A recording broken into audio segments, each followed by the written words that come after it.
starting off the show, though, going to be talking about the Minnesota Timberwolves, who were able to avoid the sweep last night with their backs against the wall. They end up winning this game 105-100. Now, before we sort of get into the bigger picture here for the Timberwolves in terms of whether or not they can come back, I think that it is definitely worth just talking about the fact that, we couldn't really expect this version of Anthony Edwards and Karl-Anthony Towns, this sort of subdued version where they were very inefficient through the majority of this series, and they finally bounced back in this game. Anthony Edwards in particular was really the driving force for them. He was their leading scorer, 29 points, came just short of a triple-double as well. And we are seeing the improved playmaking with him throughout. I think that this postseason, Anthony Edwards has never been a bad playmaker necessarily,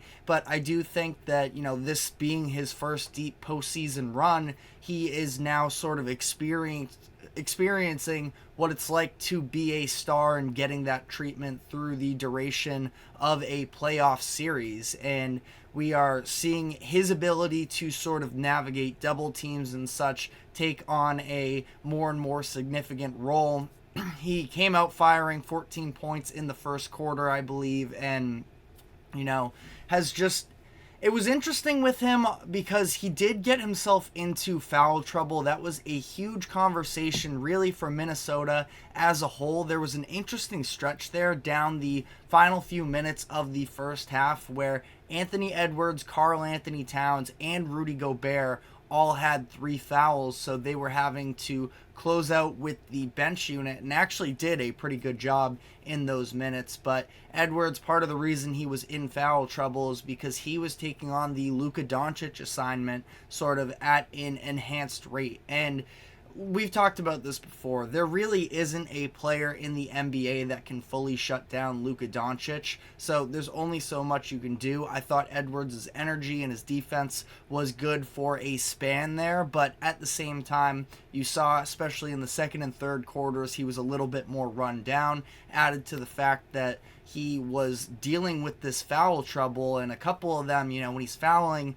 Luka at half court, listen, I understand Anthony Edwards is wired to be an extremely high motor player, and that's what he brings, and that's what we all appreciate about him, but the Timberwolves rely on him too much to have him sort of sitting on the bench, and ultimately it came back around for him late in the third quarter, early in the fourth quarter, and like I mentioned, that playmaking as well, he was the one sort of setting up Karl-Anthony Towns for those 2 massive threes that he hit in the fourth quarter, forced a 6-point swing, and really from that, the Timberwolves just sort of kept that 5-point lead throughout the rest of the game.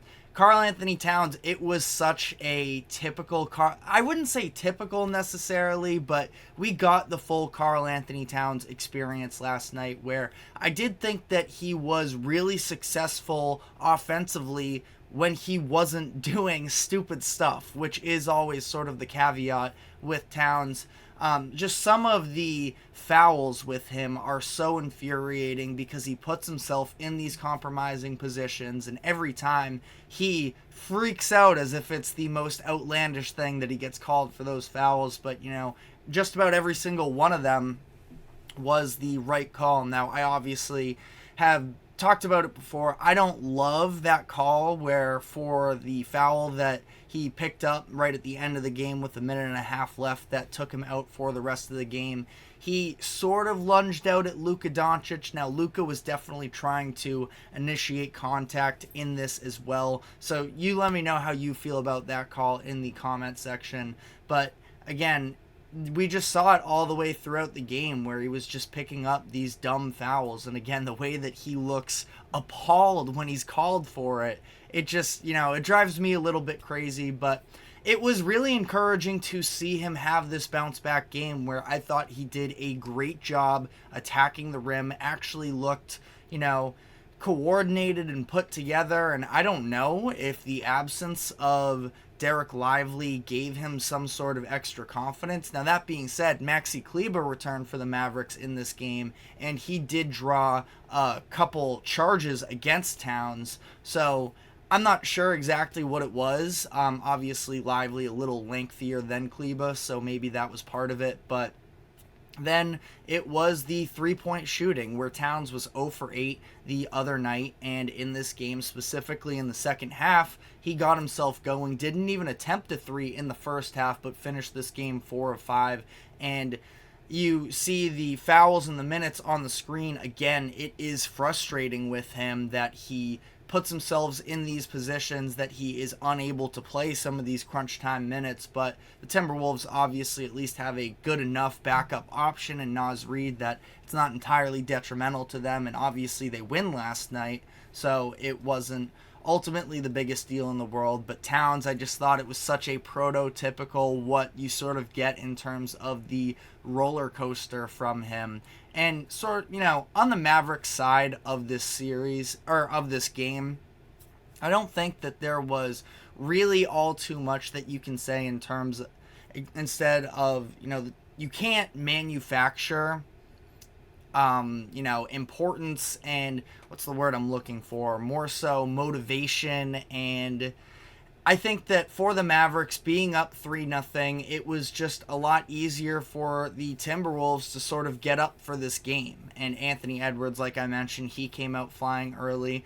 And ultimately, you just got some off nights from Luka Doncic and Kyrie Irving, where they both shot 33% from the field and struggled from the three-point line. Now, Draymond Green on the TNT show was talking about how he thought that there was something for the Timberwolves to build off of in terms of the Kyle Anderson minutes and having him be the primary for Luka. I don't necessarily know about that.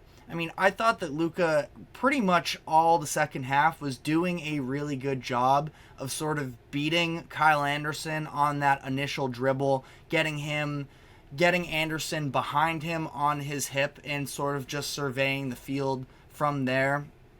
Ultimately, some shots that you wish went down for the Mavericks. This would not be a panic mode situation to me whatsoever. Now, it's interesting as this series moves on here, where it is going back to Minnesota for Game 5, and you would think that the Timberwolves aren't going to lose all 3 of their games at home, considering how amped up that fan base has been during this postseason run. But at the same time, I do think that the Mavericks are an extremely tough mismatch for the Timberwolves. It sounds like Derek Lively is headed towards being available to come back moving forward here. I do think that he is a very important piece of this. Daniel Gafford had a nice game for himself. He was all over the place to begin that third quarter in terms of just being that lob threat. But it's clear that Kleber still isn't 100% healthy, and he's somebody that if the Mavericks are to advance to the finals, I think could get some more significant minutes and more impactful when he's actually on the court. But it was definitely clear there was a hesitancy with him trying to shoot. That's one of his main assets, is the fact that he is the big option for them that can space out the floor more, and he didn't seem comfortable with the idea of, he had some open looks that he passed up on. Now, he ends up taking a couple shots in this game, but ultimately, he goes 0 for 2 on the three-point looks, and again, I just don't think that was his priority coming into this game, and obviously dealing with a dislocated shoulder for a good reason. There was also one point as well in the third quarter, I think it was, where there was a loose ball sort of around the half court, and you could just see him sort of really scared to dive down for that loose ball. And that being said, he took the couple charges against Towns, so overall, he was active setting screens for the Dallas ball handlers. I think that he'll be fine in the long run, but I do think that the Derek Lively piece of this is very important, specifically for this matchup in particular against the Timberwolves. But again, Game 5 going back to Minnesota, I do think the Wolves have a good chance of making this series a little bit more competitive.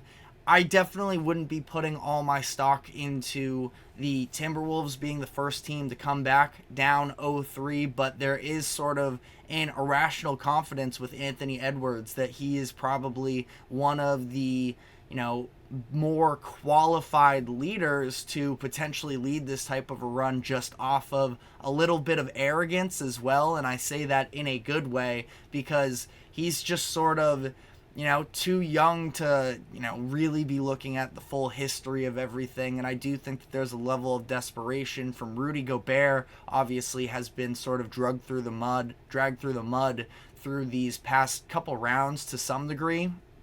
And Mike Conley, their, other leader, maybe a little bit more quiet in terms of the, what we hear from a national media perspective. But within that locker room, Mike Conley is the one, and he's been very vocal with the team in terms of you never know when you're going to get these types of opportunities moving forward. So, going to be interesting to see. I definitely wouldn't consider Game 5 a must-win for the Mavericks, but the longer this series goes on, obviously the more pressure that comes on to the Mavericks, and they're a team that, dealing with whatever extent of the Lively injury, trying to work Maxi Kleber back in more, and we've seen Luka Doncic dealing with all these injuries throughout the course of the year that I sort of feel like the Mavericks want to wrap this series up as soon as possible, and that's sort of common sense, but just sort of also taking into consideration some of the injury factors with this Mavericks team, while you see the Celtics on the other end of the bracket where they are sort of resting up right now, trying to get Kristaps Porzingis back and fully healthy. The Mavericks want to make sure that that rest period can be as even as possible. As we have a comment from Lil Fettuccini, can the Timberwolves rally back to tie it 3-3? I mean, if you're the Timberwolves right now, you got to be taking it one game at a time. And obviously starts with Game 5. That game is going to be tomorrow night, Thursday night. Having that series at home, if you are going to build up some type of a significant momentum to get this thing going, then it starts there. Again, I do kind of feel like, I don't know if the Timberwolves did anything different necessarily to throw off Luka and Kyrie. I kind of just felt like it was off nights for them. And again, you can't manufacture desperation. The Timberwolves were definitely playing like it. Sometimes I do think sort of to their own undoing, getting a little bit too excited and putting themselves in foul trouble. But the Timberwolves, Anthony Edwards and Karl-Anthony Towns, like I mentioned, they were really struggling during the first few games of this series. Edwards, better off than Towns was through the first few games, and I thought that specifically that third quarter of Game 3 for Edwards seemed like he was going to lead the comeback win there, and it stinks for them that they let that one sort of slip away. Also, looking back at Game 2 as well, getting that Naz Reid situation, but they've played the Mavericks close in every one of these losses as well, so last night it was the Timberwolves building up enough of a cushion that they can sort of make these mistakes at times. The Anthony Edwards foul, by the way, against Luka with just 30 or so seconds left, where Luka ends up missing the free throw to make it potentially a 2-point game. But again, those sort of youth mistakes that the Timberwolves are not necessarily fully past at this point, as much as the youth is a positive for them. A lot of the times we see them make some of these errors at times, and last night it didn't cost them, and that's why the ball don't lie, as Lil Fettuccini says. I think that Edwards one was, I can't necessarily defend that. Again, if you want to go a couple possessions earlier where Towns fouled Luka, again, I don't think that it was this massive miscarriage of justice that Towns did pick up that foul. I just don't enjoy that type of a move from Luka where he fully knew what he was doing, trying to draw the foul from Towns, sort of initiating that contact. Towns stepped up and got a little bit in the landing area, but at the same time you can make the argument his hands were straight up, he was leaning back, and ultimately the Timberwolves they are too good of a team to get swept. So to your point, ball don't lie. I think that, the series ultimately kind of should be in this position. Again, the Timberwolves absolutely could have won some of these earlier games, but the late game execution of the Mavericks has been considerably better up to this point. So I think that ultimately the landing spot here of the Mavericks being up 3-1 feels right. And, I think that the Mavericks, or the Timberwolves again, can make this interesting and extend this series a little bit longer than a lot of people gave them credit for.